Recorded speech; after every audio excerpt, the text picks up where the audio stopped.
Hi guys, I'm Sunny and welcome back to another episode of Sunny's Effin' Delicious. Today I'll be reviewing a grilled cheese sandwich inspired by the legendary J KENJI Lopez Alt. Kenji is one of my all-time favourite chefs and this grilled cheese sandwich is his most popular video to date with an impressive 7 million views.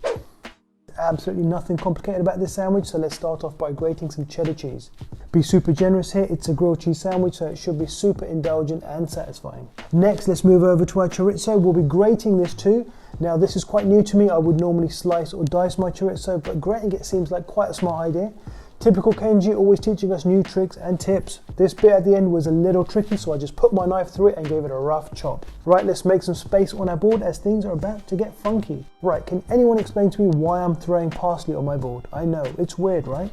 Well, Kenji does it, so it's all good. Moving on, chop your slightly bruised herbs finely and combine with the other ingredients to create quite a delicious looking cheesy mixture. Take your time here as we want to make sure that the chorizo and the cheese is mixed evenly.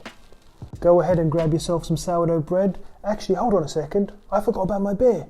Kenji cracks a beer in his video, so it's only fair that we do too. So go ahead, grab a beer and take a sip. Place your mixture onto your dry bread, pile it high and top with your other slice. Wow, doesn't that look delicious already?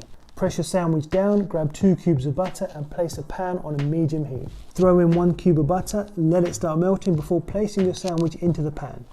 I like to move the sandwich around the pan so the bread mops up some of that butter. Next, let's press our sandwich down and get a nice strong toast going. I'm using a saucepan lid, but a plate works just as well. After a minute, place in the 2nd cube of butter and flip the sandwich. But be careful here as you don't want any of that delicious cheesy mixture to fall out. Again, move the bread around the pan to mop up the butter and press with a lid. Give this another minute. Right, there you have it. Let's take this off the heat and place onto your board before slicing. I must say that the sandwich does look delicious. The way the 3 ingredients are all mixed in together creates some really nice colours and the parsley really pops. Let's give this a taste and score this sandwich out of 10. First bite, okay, this tasted delicious, and I mean delicious. Obviously this isn't my first grilled cheese sandwich, but I'm seriously impressed. The buttery toasted sourdough was heavenly and that kind of made the whole sandwich, but the grated chorizo method is so smart and it allows the sandwich to be so well balanced. Let's go ahead and give this sandwich a score out of 10. I'm going to go with a difficulty level of 1 out of 10 because literally anybody can make this with complete ease. Value for money, 7 out of 10 as sourdough can be a little bit pricey. As for the taste, it gets a solid 9 out of 10 all day long. So bearing all that in mind, I'm going to go ahead and give this sandwich an overall score of 8.8 out of 10. Great work from Kenji and thank you for watching guys. I'll be back tomorrow with another effing delicious review.